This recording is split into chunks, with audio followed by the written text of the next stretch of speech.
Hello बच्चों, कैसे हैं आप? आई होप आप सभी लोग बहुत अच्छे होंगे, अपने घर में स्वस्थ होंगे, सुरक्षित होंगे। ठीक है। तो बच्चों, पिछली वीडियो में हमने चित्र वर्णन करना सीखा था और आज हम आपके लिए एक नया टॉपिक लेकर के आए हैं। चित्रों से संबंधित ही चित्रों को देखकर कहानी बनाना। ठीक है। तो पहले मैं आपको एक बात बता देना चाहती हूँ कि चित्र वर्णन और चित्रों को देख करके कहानी बनाने में थोड़ा सा अंतर है। ठीक है। पिछली बार जब हमने चित्र वर्णन करना सीखा था तो मैंने आपको बताया था कि हम जब चित्र वर्णन करते हैं तो उसको हमेशा जब हम सेंटेंस लिखते हैं तो वर्तमान काल में ही लिखते हैं। ठीक है। लेकिन जब हम कोई कहानी बनाते हैं, क्योंकि कहानी तो हम किसी को सुनाते हैं ना, तो जब हम कोई कहानी बनाते हैं तो उसमें जब हम सेंटेंस लिखते हैं अपने, अर्थात वाक्य लिखते हैं, तो उसको हम हमेशा भूतकाल में लिखते हैं, क्योंकि वो घटनाएं घट चुकी हैं और अब हम उस घटना को किसी को बता रहे हैं। तो जो घटना पहले ही घट चुकी है किसी को बता रहे होते हैं तो वो भूतकाल में चला जाता है। ठीक है। जब हम बीते हुए समय की बात करते हैं तो उसका मतलब क्या है? भूतकाल। और जब हम इसी समय की बात कर रहे होते हैं जिस समय हम हैं, तो उसको कहते हैं हम वर्तमान काल। ठीक है। तो ये बात समझ में आ गई कि हम चित्र वर्णन जब करते हैं तो हम वर्तमान समय में चित्रों का वर्णन करते हैं, यानी कि जो भी घटनाएं दिखाते हैं वो वर्तमान समय की दिखाते हैं। लेकिन जब हम चित्रों को देख करके कोई कहानी बनाते हैं तो फिर हम उसमें जो भी वाक्य लिखते हैं, जो भी घटनाएं लिखते हैं, वो भूतकाल में लिखते हैं। ठीक है। आगे बढ़ते हैं। तो आज हम सीखेंगे चित्रों को देख करके कहानी बनाना। अब पहले हम ये जान लेते हैं कि चित्रों से कहानी बनाते समय हमें क्या क्या चीजें ध्यान में रखनी है। ठीक है। तो आओ देखते हैं। कहानी बनाते समय ध्यान देने योग्य बातें। सबसे पहली बात कि सभी चित्रों को हमें, क्योंकि चित्र वर्णन में क्या होता है, एक चित्र होता है और उस पर हमें अपने विचार व्यक्त करने होते हैं। लेकिन जब हम कहानी बनाते हैं तो हमारे पास घटनाओं के चित्र बहुत सारे होते हैं। वो 4 भी हो सकते हैं, 5 भी हो सकते हैं, 10 भी हो सकते हैं, है ना, जितने में हमारी कहानी पूरी होती है। तो सभी चित्रों को हमें ध्यान से देखना है। फिर कहानी के पात्रों को ध्यान से देखना है कि कहानी यानी चित्र में हमें जो जो पात्र दिखाई दे रहे हैं, पात्र मतलब जो भी, चाहे वो पात्र होते हैं जो लोग दिखाई देते हैं, तो वो कोई भी हो सकते हैं, बच्चे हो सकते हैं, बड़े हो सकते हैं। कई बार कहानी में पात्र जानवर भी होते हैं, वस्तुएं भी कई बार बोलती हुई नजर आती हैं, तो उनको हम कहते हैं पात्र। फिर कहानी की घटनाओं का स्थान यानी जगह, कहानी की जो घटनाएं घट रही हैं उनकी जगह क्या है, कौन सी जगह है, जंगल है, पार्क है, बगीचा है या खेत है, या फिर कोई खेल का मैदान है या घर है या स्कूल है। हमें इसका भी अनुमान लगाना होता है कि ये घटना हो कहाँ रही है।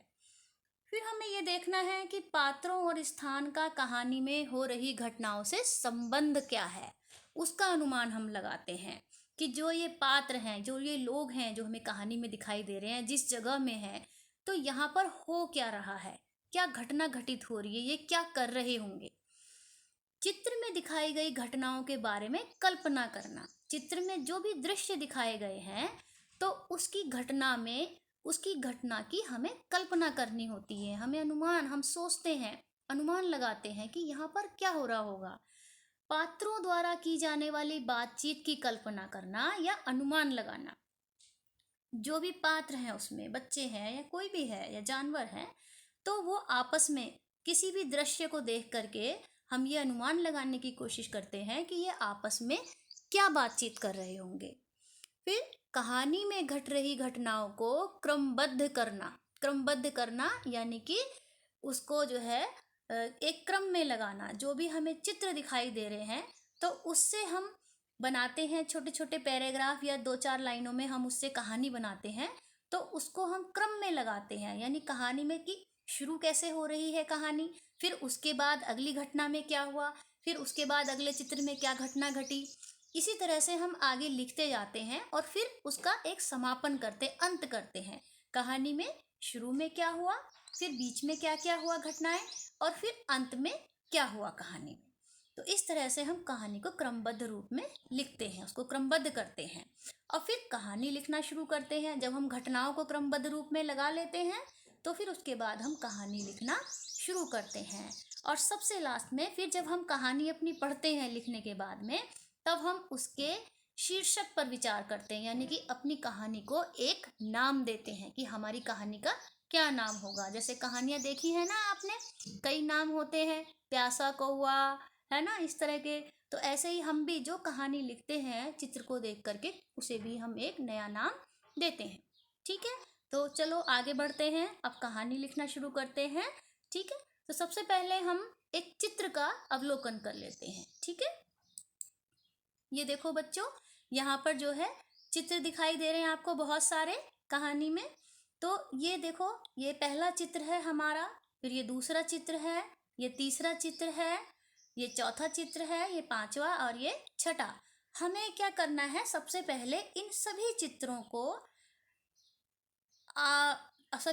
को अच्छे से देखना है कि इनमें सभी चित्रों में अलग अलग इनको देखना है कि हो क्या क्या रहा है, क्या घटना यहाँ पर हो रही है, क्या घटना इस चित्र में हो रही है, फिर अगले चित्र में क्या हो रहा है, फिर इसमें, फिर हमें उन घटनाओं के बारे में अनुमान लगाना है, यानी कल्पना करनी है कि ये क्या कर रहे होंगे, यहाँ पर ये क्या कर रहा है। उसी चीज को हम जो है विचार बनाते जाएंगे और उसी को हमें लिखना भी है। तो आगे चलते हैं, हम एक एक चित्र को देखते हैं और उसका जो है हम उसके लिए एक पैराग्राफ लिखते हैं और कहानी लिखना शुरू करते हैं। ठीक है, अब देखो पहला चित्र है हमारा ये। पहले चित्र में क्या हो रहा है कि रात का समय है, आसमान में तारे भी खिले हुए हैं और चांद भी निकला हुआ है, और यहाँ पर 4 बंदर दिखाई दे रहे हैं, एक पेड़ भी है पास में, और ये चारों बंदर जो है ये खेल रहे हैं। ठीक है, तो हमने कहानी बनाना शुरू किया। कैसे बनाएंगे कहानी? एक बार जंगल में 4 बंदर रात में एक पेड़ के पास खेल रहे थे। आसमान में चांद भी दिखाई दे रहा था, बंदर बहुत खुश थे। तो ये हमारे पहले चित्र की बात पूरी हो गई, यानी पहले चित्र की घटना पूरी हो गई। अब हम दूसरा चित्र देखते हैं। दूसरे चित्र में क्या देख रहे हैं हम कि यहाँ पर जो है एक पेड़ के पास ही ये एक कुआं है और यहाँ पर एक बंदर आया है और वो बंदर कुएं में झांक कर देख रहा है। तो यहाँ पर उसको ये चांद की परछाई नजर आ रही है, दिख रही है ना ये चांद की परछाई। तो यहाँ पर हम फिर से एक पैराग्राफ बनाएंगे। पेड़ के पास एक कुआं था, तभी एक बंदर खेलते खेलते कुएं के पास आ गया और उसके अंदर झांकने लगा। कुएं में उसे चांद की परछाई दिखाई दी। क्या दिखाई दी? परछाई दिखाई दी। अगला चित्र देखते हैं। अगले चित्र में क्या होता है, देखो चारों बंदर यहाँ पर आ गए और कुएं में ये सभी झांक रहे हैं। तो आप यहाँ पर अनुमान लगा सकते हैं कि ये बंदर क्या झांक रहे होंगे, चांद को ही झांक रहे होंगे, है ना। तो उस बंदर ने, जो एक बंदर पहले आया था, उस बंदर ने चांद की परछाई को असली चांद समझकर अपने तीनों साथियों को बुलाया। ये हमने कल्पना की है कि उसने जो है असली चांद सोच लिया है इसको, और कहा देखो कुएं में चांद गिर गया है, चलो इसे बाहर निकाल लाते हैं। सभी बंदर कुएं में देखने लगे और सोचने लगे चांद को कैसे बाहर लाया जाए। अब यहाँ पर देखो चित्र में ये सभी बंदर देख रहे हैं कुएं में और सोच रहे हैं, ऐसे ही नजर आ रहे हैं ना सोचते हुए, और चांद भी ऊपर ये दिखाई दे रहा है तो कुएं में भी दिखाई दे रहा होगा, है ना। फिर आगे क्या होता है, आगे चित्र में ये चारों बंदर यहाँ पर एक टहनी से, इसकी पूंछ एक की लटकी हुई है और एक ने एक दूसरे का हाथ पकड़ा हुआ है चारों ने, और फिर ये नीचे आ गए हैं कुएं में, है ना। तो यहीं पर हम फिर कहानी लिखना शुरू करते हैं, आगे बढ़ाते हैं कहानी को। एक बंदर ने कहा कि मैं अपनी पूंछ इस पेड़ की शाखा से बांध लेता हूँ। फिर हम सब एक दूसरे का हाथ पकड़कर नीचे लटक जाएंगे और कुएं से चांद को बाहर निकाल लेंगे। सभी बंदर कुएं में लटक गए। अब यहाँ पर देखो सभी बंदर कुएं में लटक गए। अगले चित्र को देखते हैं। तभी अचानक चर्र की आवाज हुई। देखो यहाँ पर इस चित्र में क्या दिखाई दे रहा है। ये टहनी, ये शाखा पेड़ की जो है ये टूट रही है यहाँ पर, है ना। और ये बंदर इसको देख रहा है ना। तो क्या होता है, जब कोई शाखा टूटती है या कोई पेड़ की टहनी या कुछ भी टूटती तो कुछ आवाज होती है। तो क्या हुआ, तभी अचानक चर्र की आवाज हुई।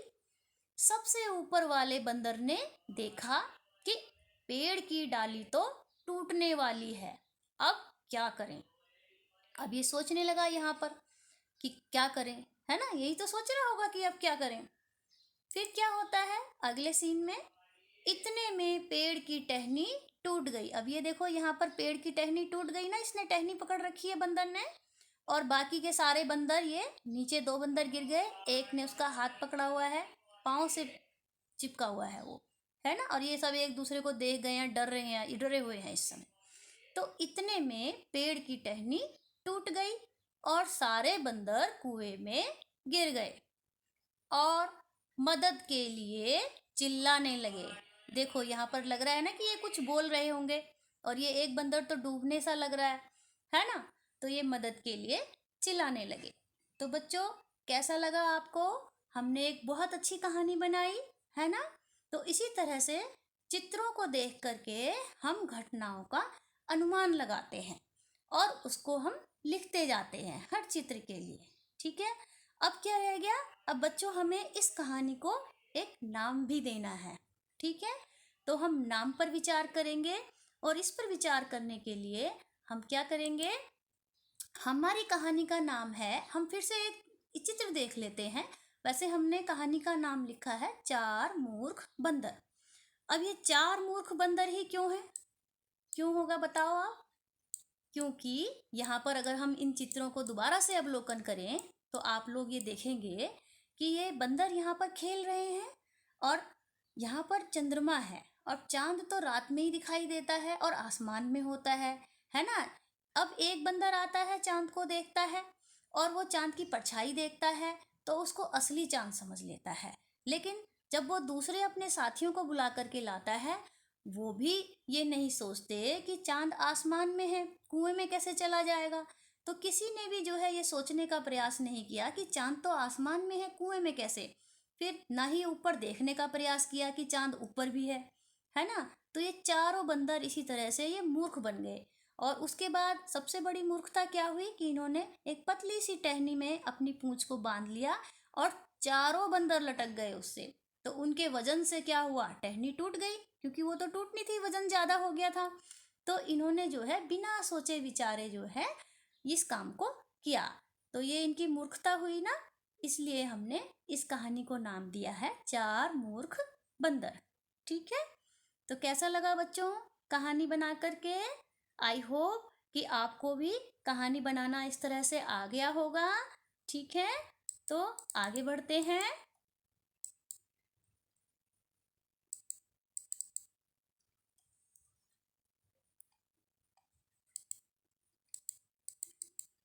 अब हम गृह कार्य पर चर्चा करेंगे। गृह कार्य में आपको क्या करना है, कहानी को अपनी कॉपी में लिखना है और चित्र भी बनाना है, ठीक है। हमने जो ये आज कहानी बनाई है इसमें आप फेरबदल भी कर सकते हो। जरूरी नहीं है जो मैंने लिख दिया है या जो मैंने बोला है, आपके मन में कुछ और विचार आ रहा है तो आप इसमें परिवर्तन कर सकते हैं, आप उसमें कुछ और सोच सकते हैं, ठीक है। चलिए ठीक है, तो फिर मिलेंगे।